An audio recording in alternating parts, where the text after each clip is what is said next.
यस नेपाल सङ्गीत तथा नाट्य प्रज्ञा प्रतिष्ठानले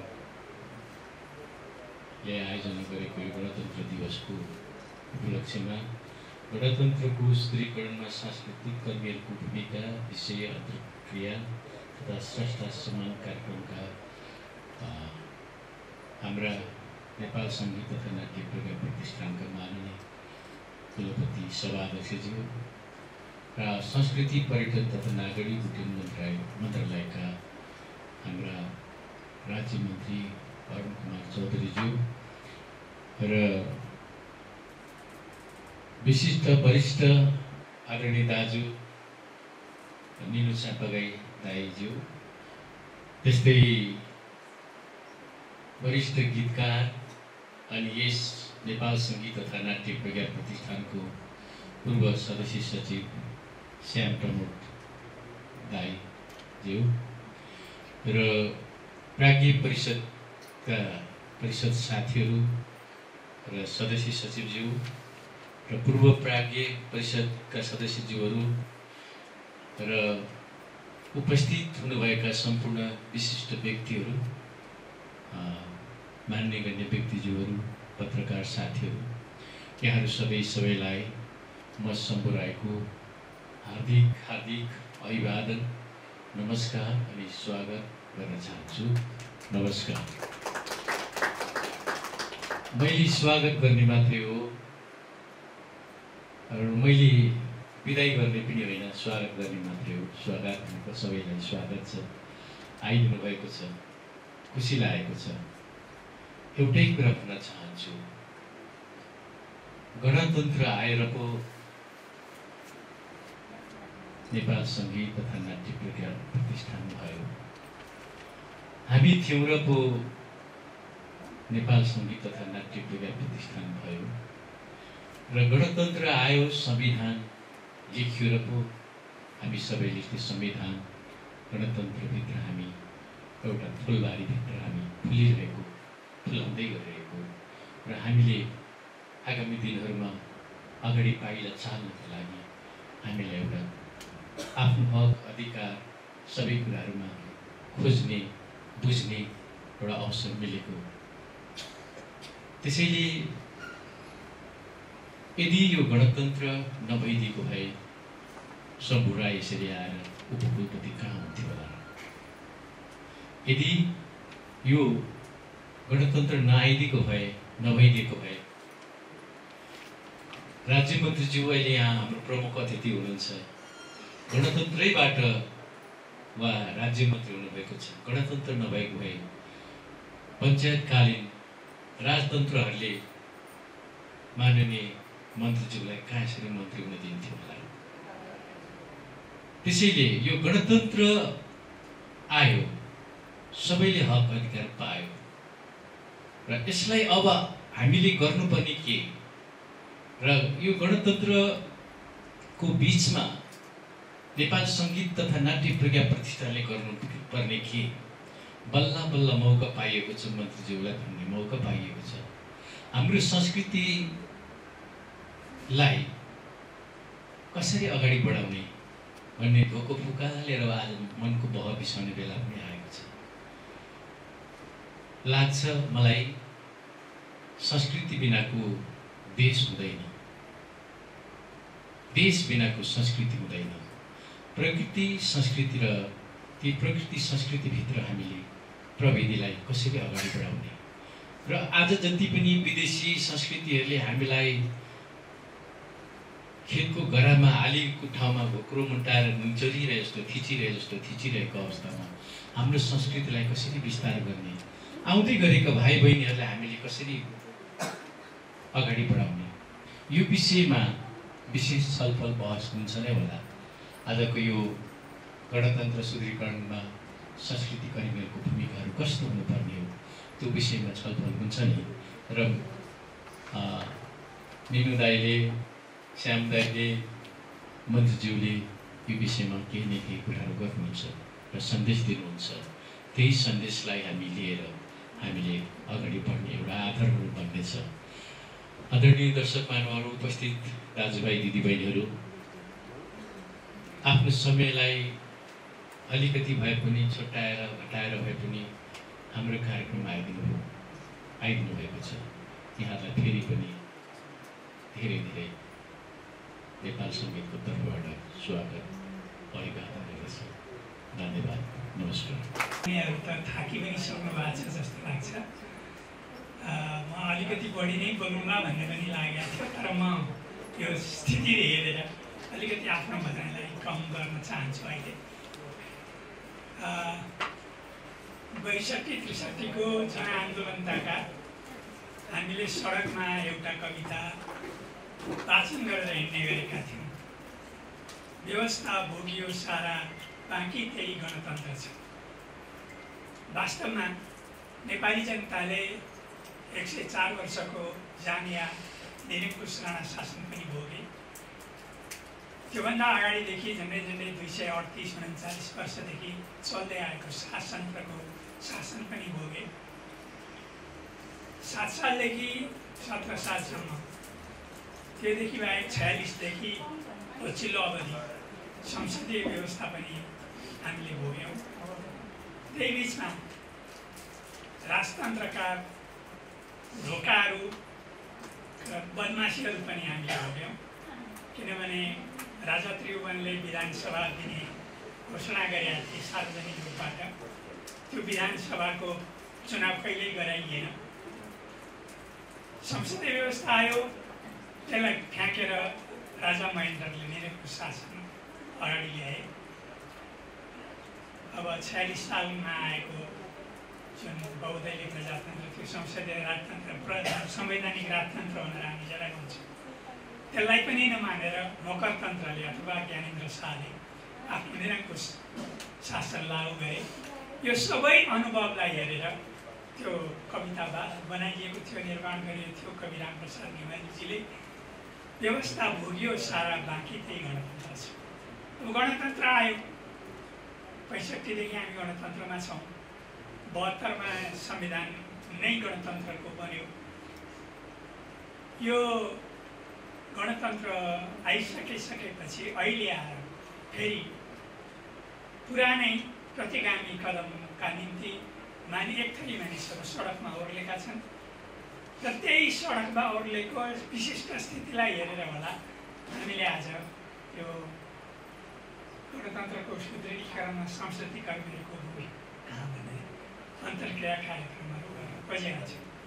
र मलाई लाग्छ यो ज्वलन्त प्रश्न पनि हो, यो जीवन्त प्रश्न पनि हो। म एकजना ठुला दार्शनिक, रुसका दार्शनिक थिए प्लेखानोभ, उनी के भन्थे भने जीवित मान्छेहरू नै जीवन्त प्रश्नहरूको बारेमा छलफल गर्छ। हामी त्यस्तै जीवन्त मान्छेहरू बन्न खोजेका छौँ, जीवित मान्छेहरू बन्न खोजेका छौँ भन्ने लागेको छ। यस संस्थाका आयोजक मित्रहरू सबैलाई हार्दिक धन्यवाद छ।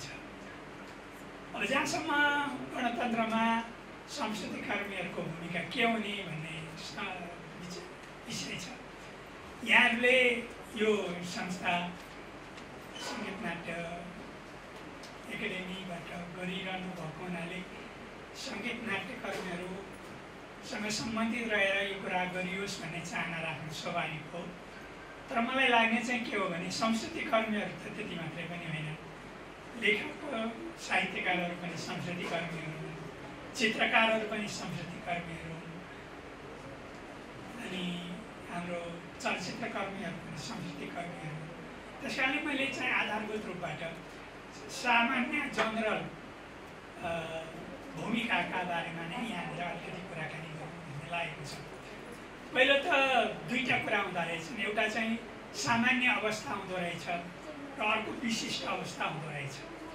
सामान्य अवस्थामा संसदीय कर्मीहरूले, सबै किसिमका संसदीय कर्मीहरूले आफ्ना विधा, छुट्टा छुट्टै विधा छन्, अभिव्यक्तिका छुट्टा छुट्टै माध्यमहरू छन्। त्यही छुट्टा छुट्टै माध्यम विधाहरूमा सीमित रहेर आफ्नो सृजनात्मक कर्मलाई अघि बढाउने हो। सृजनात्मक कर्मबाट सामाजिक दायित्व निर्वाह गर्ने काम आम सांस्कृतिक कर्मीहरूको हो भन्ने मलाई लाग्छ। दायित्व भूमिका त्यो हो भन्ने लाग्छ। त्यसमध्ये म दुईवटा काम चाहिँ प्रमुख हो भन्ने देख्छु। एउटा चाहिँ के हो भने सत्यको निरन्तर खोजी र सत्यको अनुसरण, अर्को अर्को चाहिँ झुटको विरोध, झुटको खण्डन, अर्को चाहिँ सामाजिक रूपबाट गरिने र आत्मिक रूपबाट, आत्मिक भनेर मैले बौद्धिक भन्न खोजेको, बौद्धिक रूपबाट गरिने जुन शोषण उत्पीडन छ त्यसको विरोध गर्नु र मान्छेको मुक्तिको निम्ति र मान्छेको स्वतन्त्रताको निम्ति गरिने पहलहरूको पक्ष पोषण गर्नु। सामान्य अवस्थामा संस्कृति कर्मीहरूको म यी दुईटा भूमिकाहरू देख्छु, तर विशिष्ट अवस्थामा चाहिँ त्योभन्दा फरक भूमिका पनि हुने रहेछ। त्यो भनेको के हो भने सचेत नागरिकले निर्वाह गर्नुपर्ने सामाजिक दायित्व पनि पुरा गर्नुपर्ने रहेछ। संस्कृति कर्मी मात्रै पनि त होइन नि त, ऊ सचेत नागरिक पनि हो। त्यस कारणले सामाजिक अभियानमा, राजनीतिक अभियानमा, त्यो प्रगतिशील काम कारबाहीहरूमा संस्कृति कर्मीहरूले विशिष्ट अवस्थामा सडकमा जानुपर्ने पनि हुने रहेछ, आन्दोलनमा भाग लिनुपर्ने पनि रहेछ, क्रान्तिमा भाग लिनुपर्ने पनि रहेछ। नेपालकै सन्दर्भमा कुरा गर्ने हो भने यस्ता कामहरू थुप्रै भएका छन् र जनयुद्धकै ताकाको कुरा गर्ने हो भने झन्डै पाउने 200 संस्कृति कर्मीहरू मात्रै, म अर्को कुरा गरिरहेको छु, संस्कृति कर्मीहरू मात्रै बलिदान भएका छन्, संस्कृति कर्मीहरूले बलिदान दिएका छन्। हुन त उनीहरूले नेपालको जनगणतन्त्रका निम्ति आहुति दिएका थिए, बलिदान दिएका थिए, तर त्यो बलिदान यो गणतन्त्रको निम्ति पनि बन्न गएको छ। विश्व इतिहासका उदाहरणहरू थुप्रै छन्। तपाईँ चाकिस्ट आन्दोलन जो युरोपमा भयो त्यसमा पनि थुप्रै कलाकारहरूले भाग लिए, पेरिस कम्युनमा भाग लिए, अक्टोबर क्रान्तिमा भाग लिए, थुप्रै ठाउँहरूमा भाग लिएका छन्। अहिले पनि तपाईँ सङ्गीत कर्मीहरूकै कुरा गर्नुहुन्छ भने पल रब्सनको कुरा त्यस्तै आउला, बब मार्लेको कुराहरू आउला, थुप्रै अश्वेत सङ्घर्षका गीतहरू, सङ्घर्ष प्रतिरोध सङ्गीतहरू निर्माण भएका छन्। ती सबैलाई हामीले दृष्टिगत गर्ने हो भने संस्कृति कर्मीहरू खालि सृजनात्मक काममा मात्रै लागेर नहुने रहेछ, विशिष्ट अवस्थामा सडकमा उत्रनु पर्ने पनि रहेछ। तर यो हाम्रो अहिलेको अवस्था भनेको चाहिँ विशिष्ट अवस्था हो कि सामान्य अवस्था हो, अलिकति ख्याल गर्नुपर्ने कुरा हो भन्ने मलाई लाग्छ। यो हामी चाहिँ बिचको अवस्थामा छौँ कि जस्तो लाग्यो मलाई, किनभने यो विशिष्ट अवस्था हो भनेर भन्न मिल्दैन। यो एक थरी जो चाहिँ गणतन्त्र सुरु भइसकेपछि, प्रारम्भ भइसकेपछि भएका विभिन्न निर्वाचनहरूमा सबभन्दा कम मत ल्याउनेहरू, एक थरीहरू मात्रै यसमा खास गरी अब गणतन्त्र ठिक छैन भन्ने कुरामा अगाडि आइरहेको छ। त्यसलाई धेरै महत्त्व दिनुपर्ने हो भन्ने पनि मलाई लाग्दैन। तर कुरा त आइसक्यो, गणतन्त्र ठिक छैन, अब अघिल्लै दिशातिर जानुपर्छ, पछाडि फर्कनुपर्छ, दिशामा अघिल्लो दिशा पनि नभन्नु, पछितिर फर्कनुपर्छ भन्ने कुरा आइरहेको अवस्थामा हाम्रो दायित्व चाहिँ के हुने त? गणतन्त्रको सुदृढीकरणमा संस्कृति कर्मीहरूको दायित्व के हुने हो भन्ने कुरामा चाहिँ मैले देख्ने बौद्धिकै क्रियाकलाप हो कि आज हामी यसरी छलफल गर्दैछौँ। अब सार्वजनिक रूपबाट छलफल गर्नुपर्ने होला, विचार गोष्ठीहरू गर्नुपर्ने होला। अब अझै पनि कार्यपत्रको पनि सोच थियो जस्तो लाग्छ मलाई, कार्यपत्रहरू प्रस्तुत गरेर त्यसको बारेमा कुराकानी गर्नुपर्ने पनि हो। र मलाई लाग्ने चाहिँ 4वटा कामहरू अहिले हामीले गर्नुपर्ने म देख्छु। पहिलो काम भनेको चाहिँ के हो भनेदेखि नेपाली जनताले इतिहासदेखि गर्दै आएका जुन सङ्घर्षहरू छन् र बलिदानका कामहरू छन्, तिनीहरूको संस्मरण गर्नु, तिनलाई सम्मान गर्नु र नेपाली जनताले आज मात्रै होइन है, पहिलेदेखि मात्रै होइन, ठुलो अनुभव सँगालेर यो गणतन्त्र ल्याएका हुन् भन्ने कुरालाई पुष्टि गर्नको निम्ति हामीले इतिहासलाई सम्झाउनु आवश्यक छ। दोस्रो कुरो मलाई लाग्ने कुरा के हो भनेदेखि गणतन्त्रलाई हामीले राजनीतिक व्यवस्थाको रूपमा मात्रै बुझ्यौँ, वास्तवमा त्यो मूल्य पनि हो है, त्यो संस्कृति पनि हो है भन्ने कुरालाई चाहिँ हामीले अलिकति छोड्यौँ जस्तो लाग्छ। त्यस कारणले हामी संस्कृति कर्मीहरूले गणतन्त्र भनेको मूल्य पनि हो, संस्कृति पनि हो, त्यसलाई आत्मसात गर्नुपर्छ, हामीले आफ्नो जीवनमा पनि लागू गर्नुपर्छ, अरूले पनि लागू गर्नु भनेर माग गर्नुपर्छ भन्ने कुरोलाई अघि जोडका साथ ल्याउनुपर्छ भन्ने मलाई लाग्छ। अर्को तेस्रो कुरो चाहिँ मलाई लाग्ने कुरा के हो भनेदेखि गणतन्त्र आयो, गणतन्त्र आइसकेपछि पनि हाम्रा शासकहरू भनौँ, व्यवस्थापकहरू भनौँ, उनीहरूले गणतन्त्रको मर्मलाई आत्मसात गरेको देखिँदैन। थुप्रै गणतन्त्र विरोधी कामहरू, क्रियाकलापहरू उनीहरूले गरेका छन्। अहिलेको यो आवाज उठाउने साहस किन गरे प्रतिगामी तत्त्वहरूले? वास्तवमा भन्ने हो भने हाम्रा नेताहरूका नकारात्मक क्रियाकलापहरू पनि धेरै जिम्मेवार छन्। उनीहरूका गैर जिम्मेवार क्रियाकलापहरू, अवसरवादहरू, भ्रष्टाचार क्रियाकलापहरू, अनैतिक चरित्रहरू, यावत कुराहरूले प्रश्रय दिएर जनता एक किसिमले असन्तुष्ट छ, निराश भएको अवस्था छ। यही मौकामा दाउ छोपिहालौँ भनेर अगाडि आएका त उनीहरूले अवसरवादी प्रतिगामी तत्त्वहरू। त्यस कारण ती जुन क्रियाकलापहरू छन् तिनीहरूको बारेमा अलिकति हामीले आलोचनात्मक रूपबाट, सशक्त रूपबाट आलोचना गर्ने। म त कस्तो देख्छु भने यो पार्टीका अधिकांश कार्यकर्ताहरू जो पार्टी जुन पार्टीको नेतृत्वमा सरकार बनाएको छ त्यसको पिछलग्गु भन्ने, हाम्रा नेताहरूले सही काम गरे कि गरेनन्, देश अनुकूलको, जनता अनुकूलको, जनताको हित हुने काम गरे कि गरेनन् भन्ने कुरालाई ध्यान नदिइकन आफ्नो सरकार छ, आफ्नो नेताको नेतृत्वमा सरकार बनेको छ, आफ्नो पार्टीको सरकार बनेको छ, त्यसमा समर्थन गरौँ भन्ने खालले समर्थन गर्ने परिपाटी, अन्ध परम्परा, अन्ध समर्थन गरिरहेको म देख्छु। त्यस कारणले म चाहिँ के भन्छु भने हामी बौद्धिकहरूको त अलिकति आलोचनात्मक विवेक पनि त प्रयोग गर्नु पऱ्यो नि। उनीहरूले त्यो आलोचनात्मक विवेक प्रयोग गर्नमा हामी पछि परेका छौँ, जसले गर्दा हाम्रा नेताहरूलाई, सक्षम नेताहरू पनि त थियो होला नि, अवसर हामीले दिएनौँ। त्यो गल्ती भयो जस्तो लाग्छ। अर्को चाहिँ अब तपाईँहरूलाई मन नपर्ला, हामी यहाँ सुदृढीकरणको कुरा गरिरहेछौँ। म चाहिँ के देख्छु भने पुँजीवादी गणतन्त्रका पनि आफ्ना सीमाहरू छन्। त्योले थुप्रै कुराहरू पुरा गर्न सक्दैन, गरेको पनि छैन। उदाहरणको निम्ति भन्ने हो भने यो पुँजीवादी गणतन्त्रमा सबैभन्दा ठुलो कुरो के नारा भनेकै हाम्रो के हो भने स्वतन्त्रता, समानता र भातृत्व। समानता वास्तवमा यी तीनवटै नाराहरू के औपचारिक मात्रै छन्। सामाजिक जीवनमा, आर्थिक जीवनमा हामीले समानताको उपभोग गर्न पाएका छैनौँ। हामी स्वतन्त्र किन छैनौँ भने आर्थिक रूपबाट हामी अरूमा निर्भर हुनुपर्ने स्थिति छ। हामी आफै स्वनिर्भर पनि छैनौँ। स्वनिर्भर भनेको यो अर्थतन्त्रको दृष्टिकोणले मात्रै भनेको छैन मैले, बाह्य र भित्री र बाहिरी अर्थतन्त्रको कुरो मात्रै गरे होइन मैले। देशकै अर्थतन्त्र त्यस्तो अर्थतन्त्र, उत्पादन प्रणाली त्यस्तो किसिमको छ जसमा एक थरी वर्गहरू सुविधा सम्पन्न हुन्छन्, स्वाभाविक रूपबाट सुविधा सम्पन्न हुन्छन्, अर्का थरीहरू उत्पीडित छन्, शोषित छन्। त्यो ग्यापलाई हामीले हटाउन सकेनौँ भने यो गणतन्त्र धेरै टिक छ भन्ने मलाई लाग्दैन। हाम्रो उत्पादन प्रणालीलाई नै परिवर्तन गर्नुपर्ने हुन्छ। त्यसको निम्ति औपचारिक रूपबाट, व्यवहारिक रूपबाट समानता प्राप्त गर्नको निम्ति, स्वतन्त्रता प्राप्त गर्नको निम्ति उत्पादन प्रणालीलाई बदल्नु पर्ने।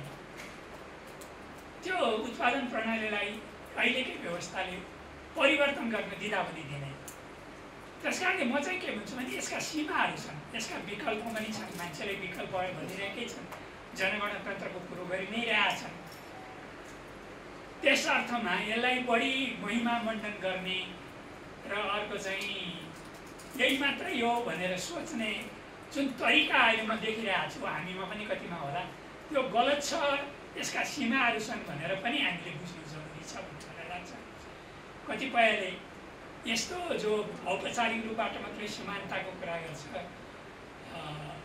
स्वतन्त्रताको कुरा गर्छ, त्यस्तो व्यवस्थाका निम्ति, सुदृढीकरणका निम्ति किन भूमिका खेल्ने भनेर कसैले प्रश्न गर्यो भने मसँग बौद्धिक उत्तर छैन। यो तुलनात्मक रूपमा ठिक हो, यो संवैधानिक राजतन्त्रभन्दा प्रगतिशील छ, यो निरङ्कुश तन्त्रभन्दा प्रगतिशील छ, यो फाँसीवादभन्दा प्रगतिशील छ।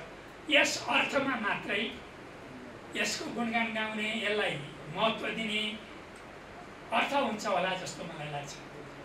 अब्राहम लिङ्कनले यो लोकतन्त्रको परिभाषा दिँदा के भनेको थियो भने जनताको जनताका निम्ति र जनताले शासन गरिएको व्यवस्था भनेर भनेका थिए। जनताभित्र धनी पनि पर्छ, गरिब पनि पर्छ, महिला पनि पर्छन्, पुरुषहरू पनि पर्छन्, स्वरियाहरू पनि पर्छन्, गाउँले पनि पर्छन्, विभिन्न धर्मका विभिन्न धर्मावलम्बीहरू पनि पर्छन्। नेपालका थुप्रै जातिहरू छन्, ती जातिहरू पनि पर्छन्। भाषाहरू नै तपाईँको 31वटा भाषाहरू छन्, 123-25वटा जनजाति जनजातिहरू छन्। ती सबैको प्रतिनिधित्व यो सरकारले यो गणतन्त्रले गरेको छ। म त त्यस्तो देख्दिनँ। त्यस कारणले यो गणतन्त्रको बारेमा अलिकति गम्भीर रूपबाट सोच्नु जरुरी छ मलाई लाग्छ। अर्को कुरो मैले अघि मूल्यको कुराकानी गरेका थिएँ। मूल्यको कुराकानीमा म अलिकति राखेर म यी सबै बुँदा मैले जे भने त्यसलाई इलाबोरेट विस्तृतीकरण गरेर बोल्ने पक्षमा थिएँ। म त्यतातिर जान्न, खालि यो मूल्यको बारेमा चाहिँ मलाई भन्न जरुरी लागेको छ। यो अब गणतन्त्र त वास्तवमा आदिम अवस्थाभन्दा पछि आएपछि हाम्रै देशहरूमा पनि गणतन्त्रहरू थिए। हामी ती अहिले गणतन्त्र बिर्सेका छौँ, हामीलाई सम्झना छैन। तर हामी पश्चिमको कुरा गर्छौँ गणतन्त्रको कुरा गर्न साथ, त्यो पनि फ्रान्सको राज्य क्रान्तिको कुरा गर्छौँ जो 1789 भयो। त्योभन्दा अगाडिको अवस्थालाई हामी राजतन्त्रको अवस्था भन्छौँ। फ्रान्सको राज्य क्रान्तिपछि राजतन्त्रको सट्टा गणतन्त्र, धर्मको सट्टा विज्ञान धर्मनिरपेक्षता र त्यस पछाडि आध्यात्मवादको सट्टा अथवा आदर्शवादको सट्टा भौतिकवाद, त्यो कुरालाई अगाडि ल्याइयो। र सबैभन्दा बढी त्यतिखेरका सबै पुँजीवादी नेताहरू थिए, ती सबै नेताहरू विज्ञानको समर्थक थिए, धर्मनिरपेक्ष थिए र तिनीहरू भौतिकवादका समर्थक थिए। आज जस्तो अहिले गणतन्त्रका कुराकानी गर्ने नेपाली कङ्ग्रेसले अहिले चल्न थालेको छ धर्म सम्बन्धी कुरा, हिन्दूका के कुरा, त्यही गणतन्त्रको मूल्यसँग कतै आउँदैन। तपाईँले हेर्नुहोस् रामवरण यादव पहिलो राष्ट्रपति, दोस्रो राष्ट्रपति विद्यादेवी भण्डारी, तेस्रो राष्ट्रपति रामचन्द्र पौडेल सबै धर्ममा लिप्त भएर हिँडिरहेको देखिन्छ। राज्यलाई पनि धर्मबाट पृथक पारेको म धेरै देख्दिनँ। जोडिएकै गुठी संस्थानहरू अहिले पनि चलिरहेकै छन्। अझै पनि धर्मनिरपेक्ष भनेको सेकुलरिजम हो, त्यसको सेकुलरिजम हो। त्यसको अर्थ खास शब्दको अर्थ भन्ने हो भने धर्मनिरपेक्षता भन्ने गरेका छौँ, तर त्यसको अर्थ हो इहलौकिकरण, परलौकिकरण होइन, इहलौकिकरण। यो भौतिक कुरालाई मान्ने हो, त्योभन्दा बाहिरको कुनै कुरालाई मान्ने होइन भन्ने कुरा हो सेकुलरिजम। त्यसैले भौतिकवादलाई मान्ने कि नमान्ने, विज्ञानलाई मान्ने कि नमान्ने, धर्मनिरपेक्षतालाई मान्ने कि नमान्ने भन्ने कुरा नै गणतन्त्र मान्ने कि नमान्ने भन्ने सवालसँग जोडिएको छ। त्यसैले गणतन्त्रलाई हामीले मान्ने हो भने पश्चिमबाट हामीले जे सिकेका हौँ, जतिखेर यो गणतन्त्रको उदय भयो त्यो अवस्थाका कुराहरूलाई हामीले अहिले पनि आत्मसात गर्नु जरुरी छ। त्यसलाई अगाडि बढायौँ भने मात्रै गणतन्त्र धेरै सुदृढ होला, व्यवस्थित होला। होइन भने अहिलेको जुन सडकमा राजतन्त्र फर्काउन प्रयत्न गरिरहेकोले जुन धर्म सम्बन्धी जे कुरा गरिरहेको छ त्यसैमा जाने त हो नि सबै। त्यो त ठिक कुरो हो भन्ने मलाई लाग्दैन। मैले भनिहालेँ, अलिकति तयारी मैले बढी नै गरेका थिएँ। म त्यो सबै कुराहरू गर्न अलिकति गर्दिनँ, किनभने मैले इतिहासको कुरा गरेँ। तपाईँहरूलाई इतिहासको कुरा गर्ने गणतन्त्र कहिलेदेखि सुरु आवाज आयो नेपालमा? केहीले भन्नु होला 48 सालमा बाबुरामले संयुक्त जनमोर्चाबाट प्रस्तुत गरेको मागपत्रबाट सुरुवात भएको भन्नु होला। केहीले 2006 सालमा स्थापित भएको नेपाल कम्युनिस्ट पार्टीले सुरुवात गरेको भन्नु होला। होइन, यो आज मलाई लाग्छ 90 वर्ष भयो सुरुवात भएको गणतन्त्र। रक्तपात कमिटी भन्ने एउटा कमिटी थियो, त्यो पार्टी हो, त्यो दोस्रो पार्टी हो नेपालको भन्छु म। पहिलो पार्टी प्रचण्ड गोर्खा थियो 1988 मा, दोस्रो पार्टी नेपाल प्रजा परिषद थियो, तेस्रो पार्टी रक्तपात कमिटी थियो। त्यो चाहिँ 1993 नै हो, त्यो सँगसँगै हो भने जस्तो हुन्छ। तिनीहरू चाहिँ जसले यो गठन गरे तिनीहरू अक्टोबर क्रान्तिबाट प्रभावित थिए र तिनीहरूले नेपालमा पहिलोपटक चाहिँ गणतन्त्रको सुरुवात गरे। त्योभन्दा बिचमा अर्को साम्यवादी सङ्घ भन्ने पनि 2000 मा गर्नु भएको थियो। त्यसलाई सौभातृ सङ्घ पनि भन्ने गरिरहेको छ। तिनीहरू सबै त्यस्तै थिए। अब परिषदलाई ब्यान गरिसकिसकेपछि त्यसको उत्तराधिकारीको रूपमा अर्को नेपाल पञ्चायत पार्टी, नेपाल प्रजातन्त्र सङ्घ गठन भयो। ती नेपाल प्रजातन्त्र सङ्घ त्यो चाहिँ 98 मा गठन भएको हो। त्यसका सबै पछि कम्युनिस्ट भए। तिनीहरू आफूलाई कमरेड भनेर भन्थे। तिनीहरूको परेड गीत समाजवादी परेड गीत थियो। त्यसकारण यी सबै इतिहासलाई खुतल्ने र कहिलेदेखि यो गणतन्त्रको बारेमा छलफल हुन थाल्यो र हामी अहिले कसको उत्तराधिकारी हौँ त भनेर तोक्ने कामहरू हामी बौद्धिकहरूले गर्नु जरुरी छ। यतातिर हामी सबैको ध्यान जाओस्। मैले आज यति भने धन्यवाद।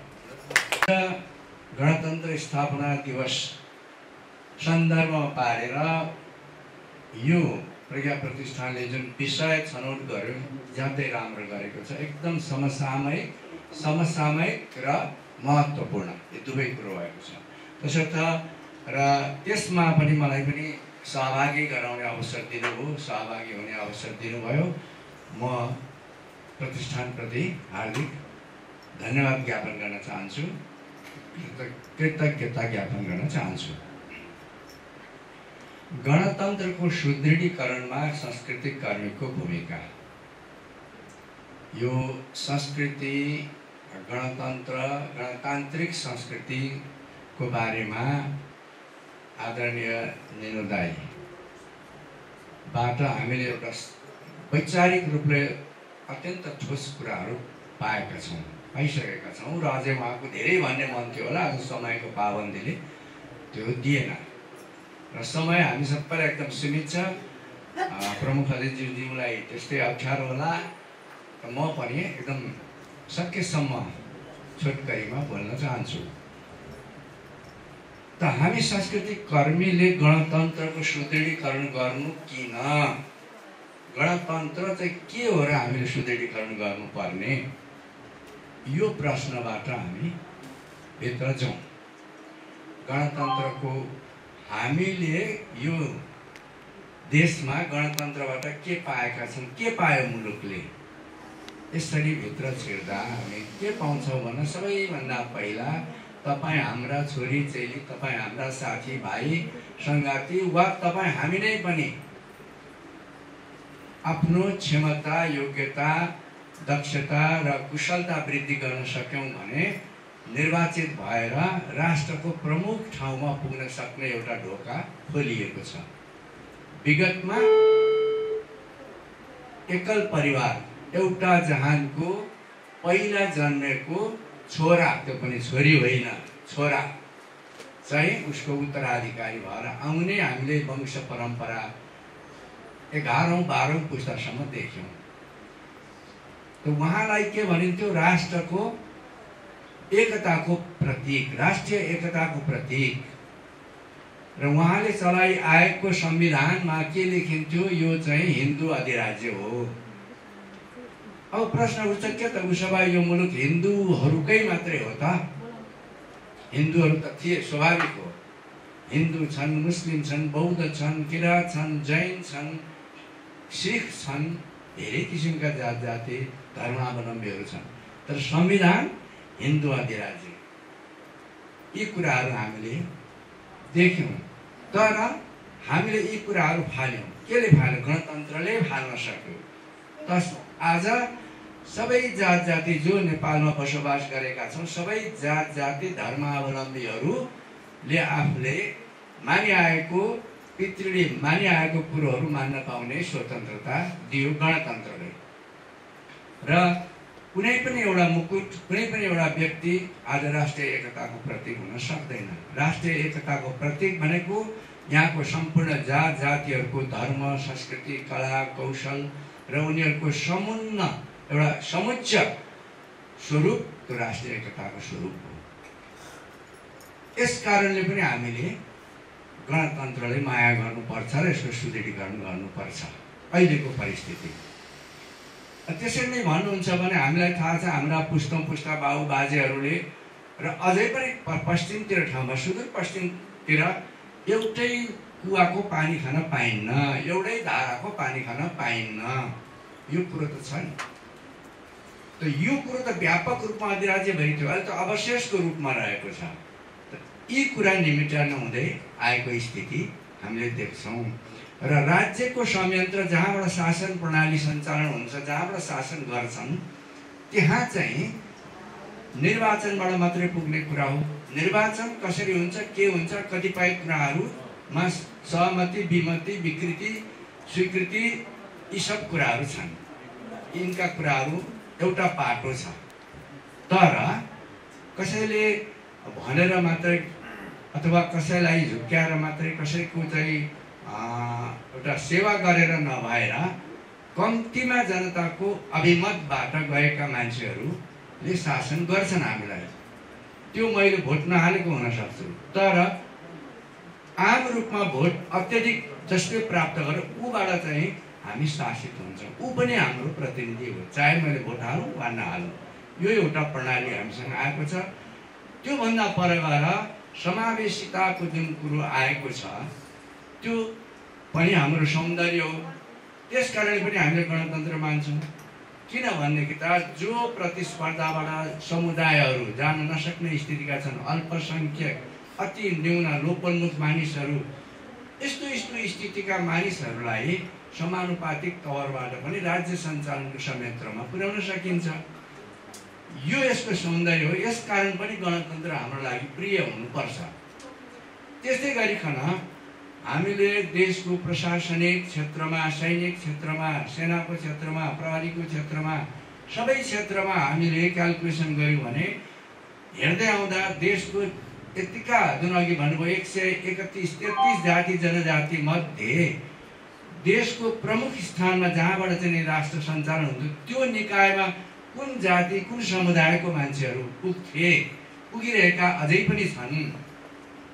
त त्यो स्थितिलाई चिर्नको निमित्त जुन एउटा कोटा सिस्टम आयो, आरक्षणको सिस्टम आयो, महिलाहरूको पनि प्रतिनिधित्व होस्, महिलाबाट प्रतिस्पर्धीहरू, आदिवासी जनजातिबाट, मधेसीबाट, मुस्लिमबाट, यी विभिन्न किसिमका जुन प्रणाली आयो र राज्य सञ्चालन व्यवस्थापनमा जसरी प्रतिनिधित्व गराइयो अथवा चाहिँ उहाँलाई शिक्षाको अवसर, चाहिँ एउटा सरकारी सेवामा प्रवेश गर्ने अवसरहरू दिइयो, त्यसले के गर्यो त राज्यको सञ्चालन व्यवस्थामा निकायहरूमा, विभिन्न निकायहरूमा प्रतिनिधित्व बढायो त्यो समुदायहरू जो अत्यन्त पछाडि पारिएका थिए। अब एउटै स्मरणीय कुरो के छ त भन्दाखेरि यदि विषमता, विद्रोह, झगडा, लडाइँ, द्वन्द्वको कारण भनेकै विषमता, असमानता, यो यसैले हो।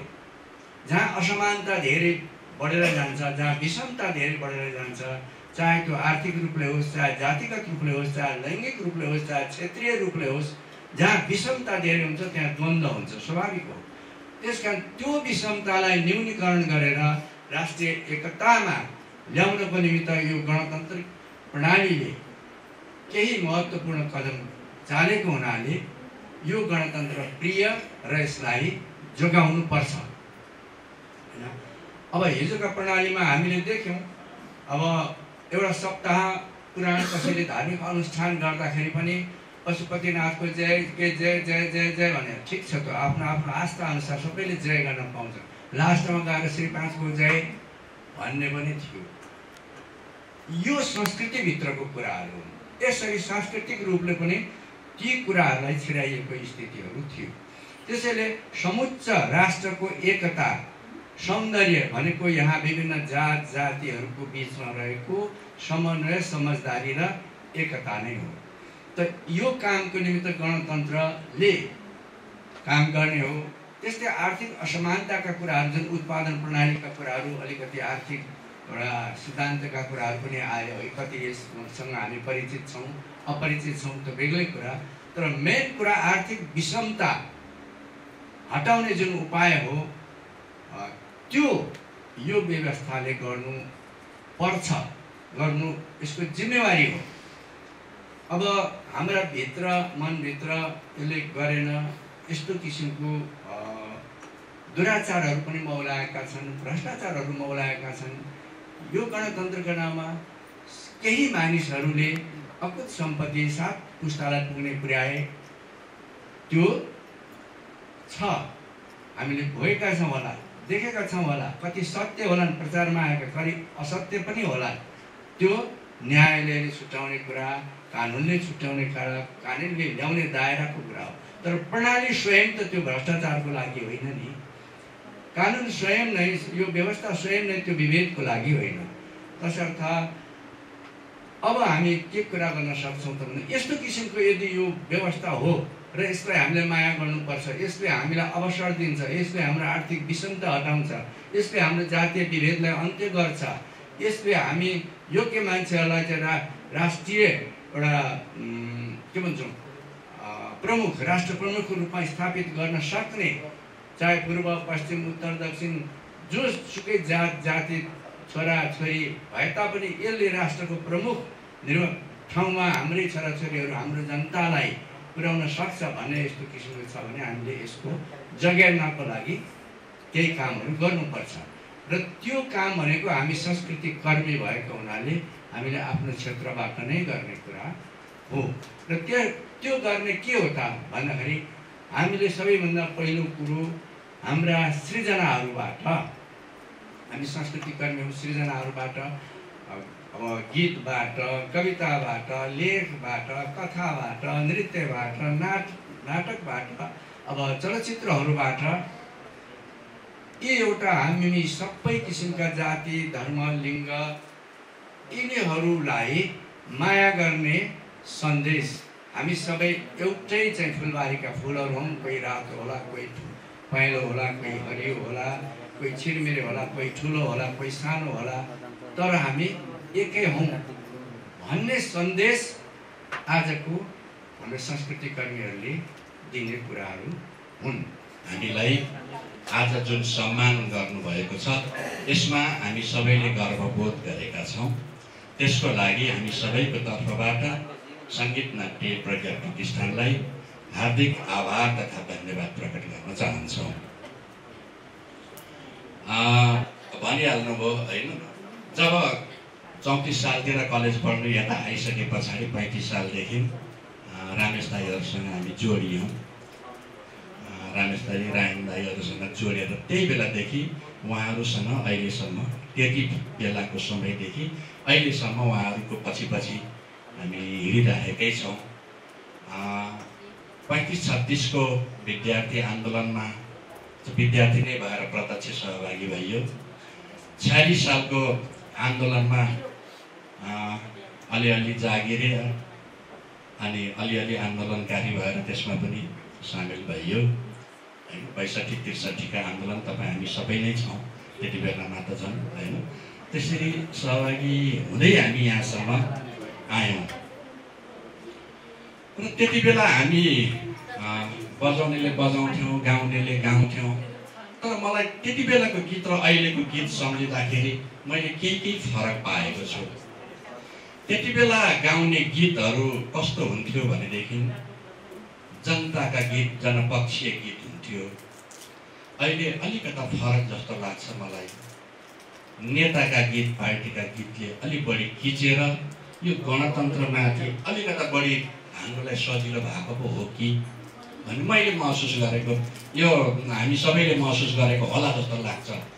अहिले जति पनि जहाँसुकै पनि तपाईँहरू गएर हामीले हेर्दाखेरि नेताको नाममा गीत बनाएर हामीले छमछमी नाचेका छौँ। हामीले नेताको नाममा गीत बनाउनको लागि लडेको हो जस्तो चाहिँ लागेको थिएन मलाई। त्यो समयमा ठिक छ, पार्टीको गीत पनि एकदम कुनै बेलामा पार्टीको विशेष कार्यक्रम र पार्टीको अधिवेशनहरूमादेखि बाहेक अर्को बेलामा पार्टीको गीत पनि गाइँदैन थियो, जनताकै गीत गाइन्थ्यो। अहिले हामी कलाकार आफै त्यो हामी बिचको प्रवृत्ति चाहिँ त्यतापट्टि ढल्केर गयो। त्यसले गर्दाखेरि पनि अलि सजिलो भयो, अरूलाई भन्नुको लागि अलिकता सजिलो भयो जस्तो लाग्छ। र हामी कलाकारहरूले अहिले पनि नेतालाई अथवा सरकारलाई निरन्तर रूपबाट झकझगाइरहनु पर्छ होला मलाई त्यस्तो लाग्छ। अहिले हामी अब मेरो पार्टीको सरकार गयो, त्यसै ठुलो, मै ठुलो, मेरो पार्टीकै मान्छे ठुलो, अनि जसको पार्टी सपोर्ट गर्ने सरकारमा गयो त्यो मान्छे अलिअलि ठुलो मान्छे हुँ भन्ने जस्तो, अनि उहाँकै गरेर उहाँको पृष्ठपोषण गरे पछाडि त त्यसै पनि उहाँहरूमा अहङ्कार छाउने भयो र त्यसले गर्दा उहाँहरूले पनि हिजोको कुरा सबै बिर्सिएर अहिलेको यो जुन गणतन्त्रको विरोधमा उठिरहेको कुराहरूलाई, नाराहरूलाई उहाँहरूले आफैले अलि सहयोग पुर्याइराख्नु भएको हो कि जस्तो त्यो त कहिलेकाहीँ त्यस्तो खालको महसुस हुन्छ। त्यसले गर्दा हामी लेखक कलाकारहरूले निरन्तर झकझकाइराख्नुपर्छ, खबरदारी गरिराख्नुपर्छ भन्ने जस्तो मलाई लाग्छ। मैले धेरै कुरा नबोलौँ, यस्तो कुराहरू हामीले गर्दै गयौँ भनेदेखि अलिकता बलियो भइन्छ, नत्र भनेदेखि फेरि पनि गणतन्त्रलाई अलिकता अप्ठ्यारो पर्छ र हामी कलाकारहरूले निरन्तर आफ्नो कर्म अगाडि बढ्दै जाउँ। हामीलाई सम्मान गर्नुभएकोमा फेरि पनि सङ्गीत तथा नाट्य प्रज्ञा प्रतिष्ठान र सम्पूर्ण यसमा रहनुभएका पदाधिकारीज्यूहरूलाई हार्दिक धन्यवाद, कृतज्ञता ज्ञापन गर्दै मेरो भनाइ यहीँ सक्छु। धन्यवाद।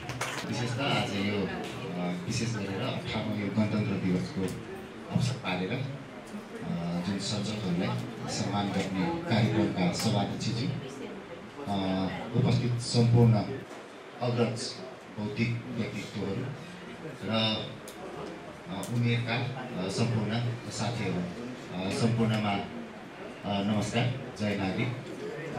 खास त अब यो थुप्रैजनासँग धेरै अग्रज व्यक्तित्वहरू हुनुहुँदो रहेछ, जुन यहाँ आएर यसरी भेट्न पाउँदा खुसी पनि लाग्यो। सायद मलाई लाग्छ त्यतिखेर जुन समय थियो होला, त्यतिखेर हामी हाम्रो गाउँतिर बस्दै गर्दाखेरि ब्ल्याक एन्ड व्हाइट टिभीमा देखेका पनि अनुहार यहाँनिर यसो देख्न पनि पाइयो होइन, उहाँहरूका बानीहरू सुन्न पनि पाइयो, खुसी लाग्यो। विशेष त अब अग्रज व्यक्तित्व निर दाइले थुप्रै कुराहरू राखिसक्नु भएको छ होइन। अघि शम्भु दाइले पनि राख्नुभयो कि जो कुरा कि आज हामी कुन ठाउँमा छौँ, थारूको छोरा, कैलाली क्षेत्र नम्बर 2 होइन। आज मलाई लाग्छ यो गणतन्त्र नभइदिएको भए म आज यो उमेरमा यो ठाउँमा पुग्ने अवसर चाहिँ पाउँथेन होला, पक्कै पनि। त्यसले गर्दाखेरि आफ्नो ठाउँबाट सबैजनाको भूमिका हुन्छ। अघि के अरे एउटा गीत यहाँनिर यो राष्ट्रभक्त गणतन्त्रको उपलक्ष्यमा बनाएको एउटा गीत, एउटा सर्जन यहाँनिर एउटा रचना सुनियो। आफैमा त्यो रचनाले थुप्रै कुराहरू बोलेको थियो होइन। त्यसले गर्दाखेरि जस्तै कि मैले पनि मेरो अनुभव पनि छ, जस्तै म धेरै लामो या दाइहरू जस्तो थुप्रै यो के अरे सिस्टम देखेको त होइन, तर जतिखेरबाट थाहा पाएँ यानि कि 2054-55 भन्दा पछाडि चाहिँ मैले चाहिँ सायद सबै चिज थाहा पाउन लागिसकेका थिएँ कि त्योभन्दा अगाडि अब जे छ होइन, जसरी चल्थ्यो त्यसरी चलेकै थियो होला। तर भोग्ने बेला चाहिँ 55 पछिका धेरै दिनहरू पनि भोगिएन होला। 64-65 आउँदै गर्दाखेरि हामी एकदमै फ्री नै भइसकेका थियौँ होइन। र पहिलो संविधान सभाको चुनाव हुँदै गर्दा थोरै 2-4-6 महिना अगाडिदेखि अलिकति होइन देशको संविधान बन्न लाग्छ होइन, हामीले पनि केही अधिकार पाउनुपर्छ भनेर अलिकति राजनीतिमा चासो राखेर थोरै नेतृत्वमा आउँदै गर्दा उमेर पनि थिएन, 18-20 वर्षको उमेर हो त्यतिखेर। 64 पहिलो संविधान सभाको चुनाव हुँदै गर्दा थुप्रै अनुभवहरू छ। जस्तै कि अहिले पनि 64 भन्दा पछाडिका पिँढी के खास भन्ने हो भने त अहिले 64 त 74, 84, 20, 22, 24 वर्षको अहिलेको पिँढी हाम्रो ती भोगाइहरू भोग्नु भएको छैन कि खास गणतन्त्रपछि देशले के पायो भन्दै गर्दा अघि नै भनिहालेँ नि त 38 वर्षको मान्छे म आज राज्य मन्त्रीको हैसियतमा छु, यो पाउँथेन होला होइन। 24 वर्षको ठिटो आज नेतृत्व गरिरहेछ, त्यो हुन्थेन होला होइन। हिजो पनि एउटा कुरा हुँदै गर्दाखेरि के अरे मन्त्रालयमा बस्दै गर्दाखेरि ट्याक्कै एउटा त्यसो साथीभाइहरूसँग हामी मात्रै बसेका थियौँ कि अनि यसो कुरामा कुरा उठ्दै गर्दा आज एउटा जनताको छोरा जोसुकै पनि यहाँनिर फोटो टाँसिने गरी हामीले चाहिँ पाछौँ भनेर हामी कुरा गर्दै थियौँ कि होइन। ठिकै हो, अहिले अघि नै दाइले भने जस्तो थुप्रै व्यतिथिहरू पनि छन् होइन। आज समानुपातिक प्रणालीको नाममा जुन हिसाबले भए होला होइन, कसैका पहुँचका आधारमा होला, तर त्यो समानुपातिक प्रणाली त त्यसको लागि त पक्कै पनि ल्याएको थिएन होला नि त होइन। हो, त्यसलाई हामीले सुधारेर जानुपर्ने अवस्था चाहिँ पक्कै पनि छ। तर गणतन्त्रको विकल्प फेरि पनि हामी पछाडि फर्केर जान्छौँ भन्ने कुरा चाहिँ हुँदैन। यसलाई कसरी सुधारेर जाने हो भन्ने कुरा चाहिँ महत्त्वपूर्ण हुन सक्ला होइन। तर त्यसको लागि त तपाईँहरू सबैजना जुन विशेष गरेर खास गरेर सङ्गीतको माध्यमबाट के अरे कति गर्न सकिन्छ र होइन, र यो जुन सर्जकहरू हुनुहुन्छ तपाईँहरूको सिर्जनाले कति गर्न सक्छ भन्ने कुरा त एउटा ज्वलन्त उदाहरण भनेको म पनि हो के खास। किनकि नागरिक मुक्ति पार्टी यस्तो पार्टी हो जो बाबा टोहा छावा जेले परलबा भन्ने गीतले मात्रै 79 जना जनप्रतिनिधि जन्मायो के। आज तपाईँहरूले यदि चाहनुभयो, तपाईँहरूको सिर्जनाले चाह्यो भनेपछि जतिखेर जे पनि गरिदिन सक्छ, जुनसुकै व्यवस्थालाई पनि फालिदिन सक्ने हैसियत राख्छ। खास त्यो चिज हो नि त होइन।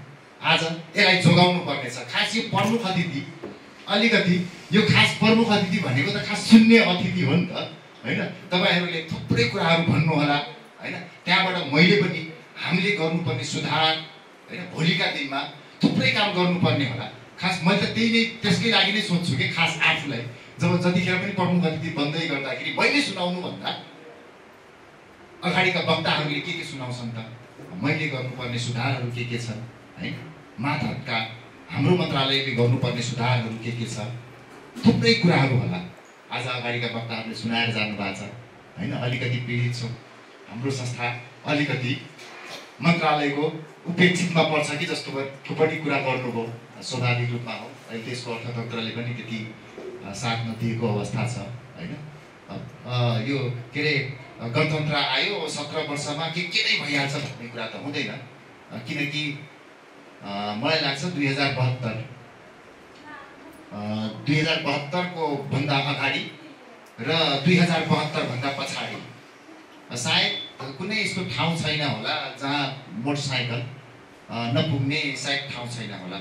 जबकि 2072 भन्दा अगाडि मात्रै पनि मलाई मेरै कैलाली क्षेत्र नम्बर 2 विशेष गरेर खास गरेर मेरै क्षेत्रको कुरा गरौँ त, अन्त किन जाने, जबकि कैलाली भनेको त सुगम ठाउँ नै हो, तराई नै हो होइन। त्यो त एकदमै सजिलो ठाउँ हो नि त, तराई सुगम होइन। कर्णाली चिसापानीको त्यो सेरोफेरो महेन्द्र राजमार्गमा पर्छ। तर महेन्द्र राजमार्गभन्दा 3 किलोमिटर दक्षिणतिर या महेन्द्र राजमार्गभन्दा 3 किलोमिटर उत्तरतिर हामी घोडासम्म हिलोकमा हामीहरू हिँडेर थुप्रै ठाउँमा पुग्ने पर्ने अवस्था थियो। तर आज त त्यो दिन रहेको छैन नि त होइन। त्यति सुधार त गरिएको छ होला हो, थुप्रै समस्याहरू होला। किनकि अब यो 2052 पछि के अरे विश्व त्यतिखेर आजभन्दा 30 वर्ष अगाडि समग्र विश्व एक ठाउँमा हुँदै गर्दाखेरि हामी द्वन्द्वमा गएको थियौँ होला होइन। केही पछाडि त पक्कै परेका छौँ। तर यस्तो होइन कि यो गणतन्त्रले नै सबै खतम बनायो होइन। यो गणतन्त्र नहुँदा पनि के हुन्थ्यो भन्ने कुरा त मलाई लाग्छ अघिल्लो पिँढीहरू बोलि नै सक्नु भएको छ। किनकि यो 20 वर्षको जुन दौरान छ, अहिलेको जुन जेनेरेसन छ, फेसबुकदेखि लिएर अहिलेको जुन उफ्रिने ग्रुपहरू होला, उहाँहरूलाई कमसेकम त्यो चिज त थाहा छैन होला जस्तो मलाई लाग्छ कि जो आज फेसबुकमा सजिलै लेखेर अहिले जुन गणतन्त्रलाई गाली गरिराख्नु भएको छ, त्यो पनि एउटा उपलब्धि हो नि त होइन। त्यो पनि एउटा उपलब्धि हो।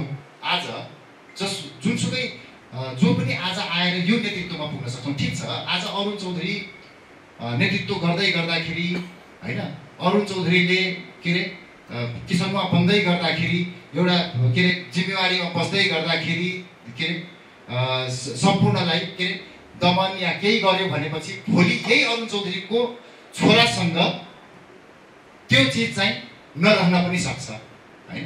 त्यसको उपलब्धि न हो होइन। एउटा गणतन्त्रले एउटा त्यो चिज दिएको छ पक्कै पनि। खास गरेर अब यो 18 वर्षमा के उपलब्धि हो भन्ने कुरा त अब यो पछिल्लो समयले देखाएकै नै छ र कयौँ चिजहरू हामीले चाहिँ सुधारेर पक्कै पनि जानुपर्ने छ।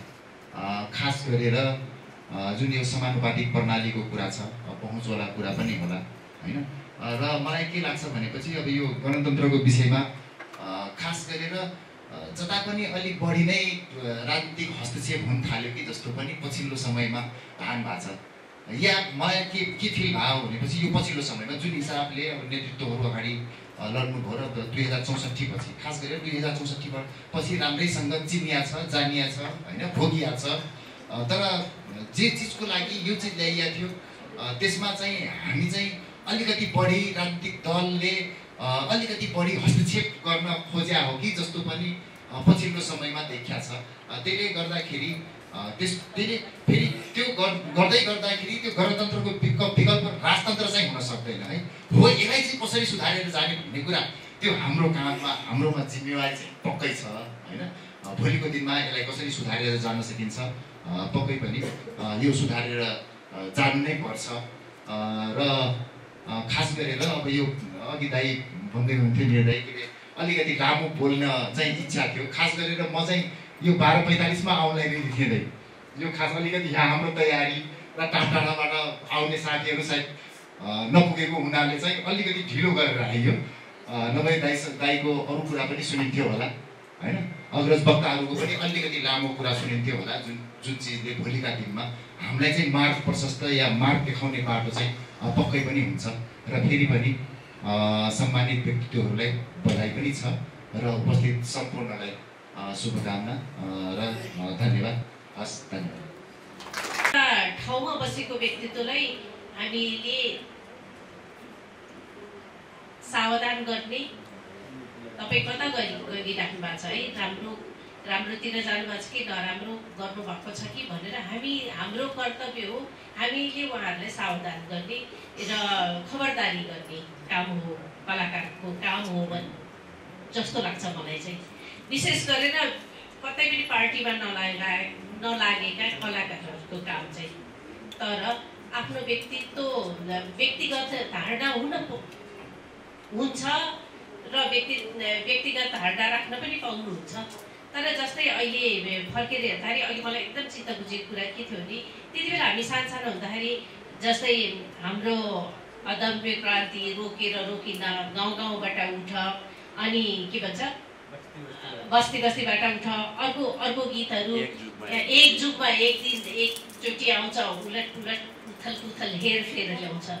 त्यो भनेको देशको व्यवस्थापन, व्यक्ति जनता मासहरूको उहाँहरूको सामाजिक स्तर होइन, यो सबै चिजहरू उहाँहरूको सामाजिक स्तर, मानसिक स्तरदेखि लिएर सबैलाई त्यो उलट गरेर त्यो एउटा समानतामा ल्याउने काम गर्छ है।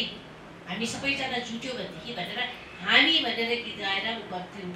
र यहाँ हामी त जन्मेका पनि थिएनौँ होला। इतिहास बोकेर बस्नुभएको समुदाय हुनुहुन्छ, उदय दाईहरू हुनुहुन्छ, रायन दाईहरू भयो, रामेश दाईहरू हुनुहुन्छ, एक से एक उहाँहरूले, अनि मन्जु दाईहरू भयो, उहाँहरूले निलु दाई भयो, उहाँहरूले एक से एक त्यो हातमा ज्यान हातमा राखेर जे पर्ला भनेर एउटा गिटार बोकेर गाउँमा गएर त्यो जागरणको काम गर्नुभएको थियो। त्यति बेला के रे भन्दाखेरि हामी को हो त, हामीले आफूलाई नै चिनौँ र हामी कुन ठाउँमा पुग्नुपर्ने त्यो ठाउँमा पुगौँ है भनेर।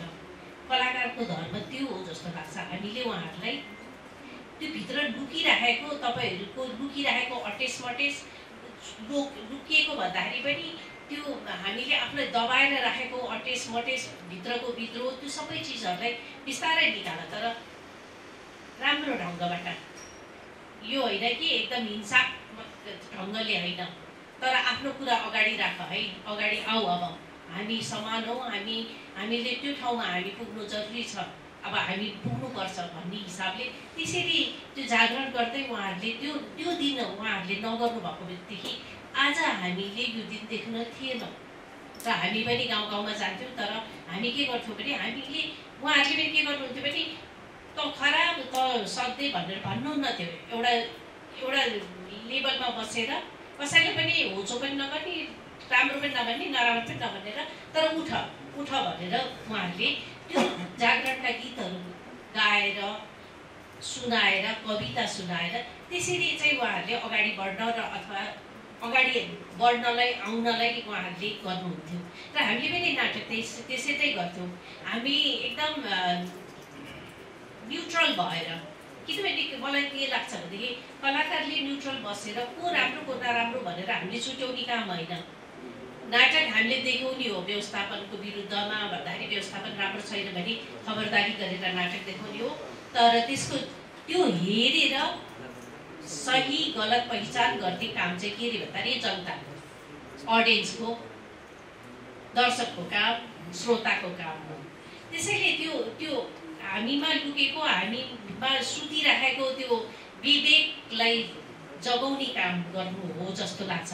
र तर दुःखको कुरा अघि उदय दाइले भन्नुभएको जस्तो कि अहिले पार्टीको लागि चाहिँ खालि जय जयकार मात्र भयो, त्यो हुँदाखेरि चाहिँ तपाईँले अगाडि बसेको मान्छेलाई राम्रो नराम्रो औल्याउनु भएन भनेदेखि, तर राम्रो भाषामा राम्रो कुराबाट औल्याउनु भएन भने तपाईँ यो गलत छ है भनेर गरेनौँ भनेदेखि उहाँलाई त लाग्ला नि, उहाँलाई भनेको मतलब समग्र रूपमा है कोही पनि व्यक्तिलाई लाग्ला कि म त राम्रै गरिरहेको छु, मै सर्वेसर्वा मैले राम्रो गरिरहेको छु, त ममा त कुनै कमी कमजोरी छैन भन्ने नै लाग्छ कि।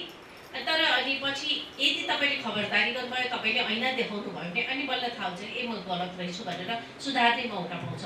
कलाकारको काम त्यो हो जस्तो लाग्छ। र आजको विशेष उस पनि हामीले चाहिँ संस्कृति कर्मी घरको भूमिका के त भन्दाखेरि हामीले उहाँहरूलाई खबरदारी गर्ने र तपाईँहरू कता गइराख्नु भएको छ, नराम्रोतिर लागेको छ भने ठिक ठाउँमा लाग्नुहोस्, र ठिक ठाउँमा लाग्नु भएको छ भने हो अझ जनताको लागि केही गर्नुहोस् भनेर हामीले खबरदारी गर्ने, उहाँहरूसम्म कुरा पुर्याउने त्यो काम, त्यो भूमिका हो कलाकारको जस्तो लाग्छ मलाई।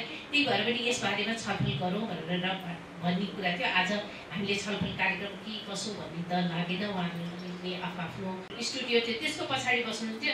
अनि केही यताउता भयो भने त, किनभने राम्रो नराम्रो मान्छे त सबै छन् नि त, सुराकी गरेर चाहिँ त्यहाँ लेखेर जान्थे कि तिमीहरू यसो गर है भनेर, त्यहाँ लेखेर छेउछेउबाट हिँड्नु, बिच बाटोबाट नहिँड्नु, होइन भने गाडीले किस्ला भनेर लेखेर एकजनाले कसले लेखेर हिँडेपछि अनि हामीले छेउछेउ, किनभने गाडीले खिचेर मार्ने अथवा कुनै के गर्ने। तर अचम्म त के भनेदेखि हाम्रै पछि थाहा हुँदाखेरि हाम्रै कलाकार साथीहरू जो चाहिँ त्यो व्यवस्थापन नस्वीकार्न, मतलब स्वीकार्न नमान्ने अथवा त्यो मानसिकता नभएको उहाँहरूले नै गएर पोल लाउनु भएको रहेछ हाम्रो विरुद्ध। अनि हामीलाई बाहिर त हामीलाई एलाउ थिएन नाटक गर्न। फ्रेन्च कल्चर सेन्टरभित्र आएर उहाँहरूले समात्ने कुरा हुँदैन थियो, नाटक त त्यहीँभित्र मात्र गर्थ्यौँ हामीले। अनि त्यो हुँदाखेरि मेम्बर हुन्थ्यो, अनि हरेक हप्ता हामी नाटक देखाउँथ्यौँ त्यहाँ आरोन शनिबार भनेर। त्यो चिजहरू पछि 46 सालको आन्दोलनपछि, जनआन्दोलनपछि पनि हामीले नाटक टेलिफिल्म त्यो नाटकलाई नै हामीले टेलिफिल्म बनायो, बिनाज्याको मृत्यु भनेर। त्यसमा हामीले रायन्दाको गीतहरू गऱ्यौँ, हाम्रो अदम्य क्रान्ति रोकेर रोकिँदा भन्ने गानाहरूदेखि लिएर सबै। अनि लास्टमा के भयो नि भन्दाखेरि वारन्ट निस्क्यो सुनिलजीको विरुद्ध।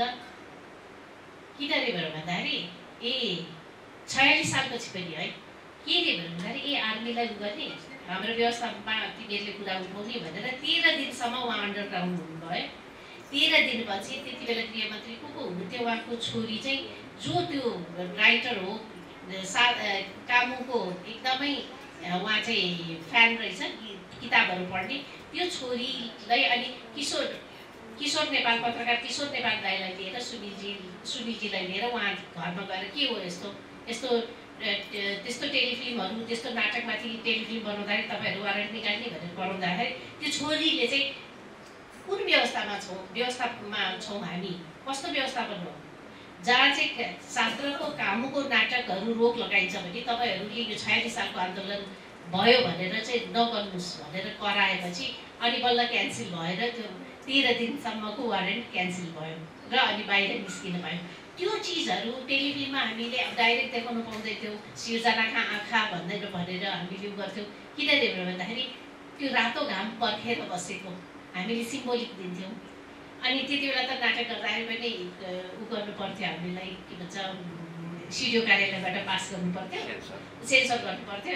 अनि कति नाटकहरू त जस्तै हामीले गर्नु खोजिँदाखेरि राजाको टाउको काट्नै पाउँदैन, होइन नाटक नगर्नु भने 1 हप्ता बाँकी थियो। अनि हामीले भने राजाको टाउको काट्नु नपाउने भने हामीले नाटक गर्दैनौँ ल भन्यौँ, हामीले बस्यौँ। त्यस्तो चिजहरू थुप्रो छ। जस्तै कोर्ट मार्सल पछि भयो, पछि भयो तर हामीले गर्न खोज्दाखेरि आर्मीलाई नचलाऊ भनेर हामीलाई गर्न दिएनौँ। यस्ता यस्ता नाटकहरू त्यस्ता त्यस्ता चिजहरू गाउँ गाउँमा गएर त्यो गर्नेदेखि लिएर यो सबै पार भएर आयौँ। ठिक छ, सबैले हामी कलाकारले हाम्रो कला संस्कृति देखाएर हामीले त्यो चिजलाई आजको दिनलाई ल्याउनलाई हामीले हाम्रो तर्फबाट पहल गऱ्यौँ। अरू साथीहरूले अरू चिजबाट गऱ्यो र धेरै धेरै जिन्दगीहरू एकजना घरमा एकजना मुली भएन भनेदेखि त्यो परिवार नै तहस नहस हुन्छ। तर उहाँहरूले जो शहादत प्राप्त गर्नुभयो, उहाँहरूले के पनि सोच्नु भएन। उहाँहरूले के सोच्नुभयो भने मेरो देश, म मेरो देशलाई स्वतन्त्र भएको देख्न चाहन्छु, मेरो आवाज जहाँ पुग्नुपर्ने हो त्यहाँसम्म पुगाउन चाहन्छु भनेर उहाँहरू एकहोरो भएर त्यसमा लाग्नुभयो। जसरी हामी कला भनेर यसैमा लागिराख्यो त्यसरी नै लाग्नुभयो उहाँहरू। र उहाँहरूले आफ्नो के पनि परिवारलाई सोच्नु भएन, सिर्फ सोच्नु भयो देशको लागि। र त्यो उहाँहरू सबैलाई म नमन गर्न चाहन्छु। र उहाँहरू जहाँ हुनुहुन्छ उहाँहरूको आत्माले शान्ति पाओस्। तर उहाँहरू रोइ नै राखेको होला जस्तो लाग्छ मलाई कि आजको दिन देख्दाखेरि चाहिँ। किनभने मलाई कहिलेकाहीँ चाहिँ के लाग्छ भने म साथीहरूलाई भन्छु हामीले गणतन्त्र अलि चाँडै पाएको हो। किनभने युगान्डा रुवान्डा यता विदेशतिर इन्डोनेसियातिर हेर्दाखेरि त त्यहाँ लाखौँ लाख 10औं-20औं लाख मान्छे मरेको देख्दाखेरि यहाँ 17,000 20,000 40,000 मर्नु त के पनि होइन। र हामीले अलिक चाँडै पायौँ र यसको महत्त्व हामीले नबुझेको हो कि जस्तो लाग्छ मलाई। र जति पनि जो सरकारमा आए पनि अब मलाई मतलब छैन, राम्रो काम गरोस्। म कुनै पार्टीको मान्छे होइन। कुनै पार्टीलाई म यो मान्छे यो पार्टी म एकदम राम्रो लाग्छ, यो पार्टी एकदम नराम्रो लाग्छ म कतै पनि भन्दिनँ। म व्यक्ति हेर्ने हो र उहाँको काम हेर्ने हो। हामी कलाकारले गर्नुपर्छ त्यही हो। व्यक्ति हेर्ने, काम हेर्ने हो। जो राम्रो काम गर्छ त्यो राम्रो हो, जो राम्रो गर्दैन त्यो नराम्रो हो। त्यो सोच हुनुपर्छ जस्तो लाग्छ। र जति पनि हाम्रो सरकारमा जुनसुकै पार्टी आओस्, जुनसुकै होस्, एउटा चाहिँ गणतन्त्र भनेको के हो र यसको महत्त्व,